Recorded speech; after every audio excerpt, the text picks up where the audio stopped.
મિત્રો, આજે આપણે બનાવવાનું છે રતલામી સેવનું શાક। તો અમારી ગુજરાતી રસોઈ બ્લોગ ચેનલમાં તમારું સ્વાગત છે। તો એમાં આપણે લઈ લીધી છે ડુંગળી, ટામેટાં, મરચાં, કોથમીર અને ખડા મસાલા અને રતલામી સેવ। આજે આપણે બનાવીશું રતલામી સેવનું શાક। તો કેવી રીતે બનાવીએ છીએ તે મિત્રો આપણે વિડીયોમાં જોડાયા રહેજો, તે તમને બતાવીશું। આમાં પહેલાં આપણે લઈશું 3 ડાકલી તેલ। 3 ડાકલી તેલ લીધા પછી તેને ગરમ કરીશું। માતાજી મિત્રો, આપણે તેલ ગરમ થઈ ગયું છે। એમાં એડ કરીશું આપણે સૌપ્રથમ ખડા મસાલા। આપણે એડ કરીશું જીરું,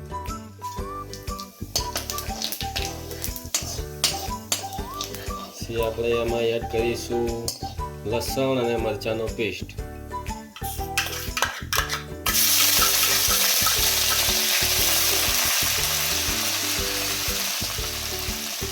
પછી આપણે એમાં એડ કરીશું ડુંગળી। આગળ તમને બતાવીએ કે રતલામી સેવનું શાક કેવી રીતે બનાવીએ છીએ। મિત્રો, અમારા વિડીયોમાં જોડાયા રહેજો। જોઈ શકો છો મિત્રો, આપણે ડુંગળી એડ કરી દીધી છે। ડુંગળીને 2 મિનિટ તેલમાં તેને ચડવા દઈશું। તો મિત્રો, આપણે ડુંગળી ગરમ થઈ ગઈ છે। એમાં આપણે એડ કરીશું હળદર। હળદરને મિક્સ કરી દઈશું સારી રીતે। આપણે એમાં એડ કરીશું ધાણા જીરું। ધાણા જીરું એડ કરીને તેને મિક્સ કરી દઈશું સારી રીતે। ધાણા જીરું એડ કરીને આપણે મરચું એડ કરીશું। મરચું એડ કરીને તેને મિક્સ કરી દઈશું સારી રીતે મિત્રો। સ્વાદ અનુસાર આપણે તેમાં મીઠું એડ કરી દઈશું। મીઠું એડ કરીને તેને સારી રીતે મિક્સ કરી દઈશું। મિક્સ કર્યા બાદ આપણે એમાં એડ કરીશું ટામેટાનો પેસ્ટ।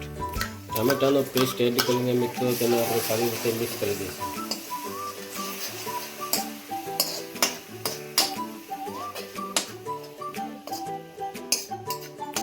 ત્યારબાદ આપણે ગરમ મસાલો એડ કરી દઈશું, તેને સારી રીતે મિક્સ કરી દઈશું મિત્રો।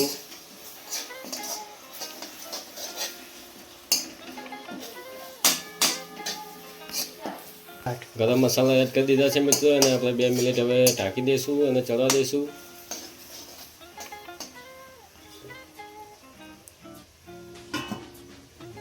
Two minutes later.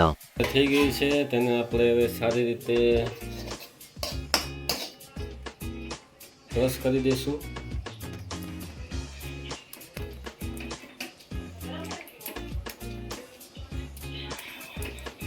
જોઈ શકો છો મિત્રો, ક્રશ થઈ ગયું છે। તેમાં આપણે જરૂરિયાત પ્રમાણે પાણી એડ કરી દઈશું।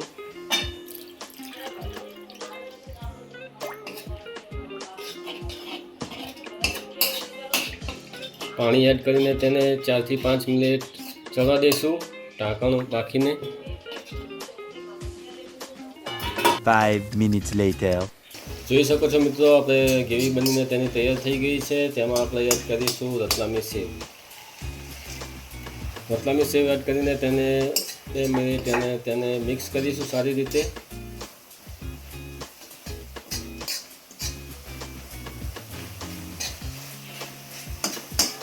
તેમાં આપણે કોથમીર એડ કરીશું। આગળ તમને બતાવીએ કે રતલામી સેવનું શાક તૈયાર થઈ ગયા કેવી રીતે બનાવી શકીએ છીએ। જય માતાજી મિત્રો, જોઈ શકો છો આપણે રતલામી સેવનું શાક બનીને તૈયાર થઈ ગયું છે। તો તમે પણ આ રીતે બનાવી શકો છો રતલામી સેવનું શાક।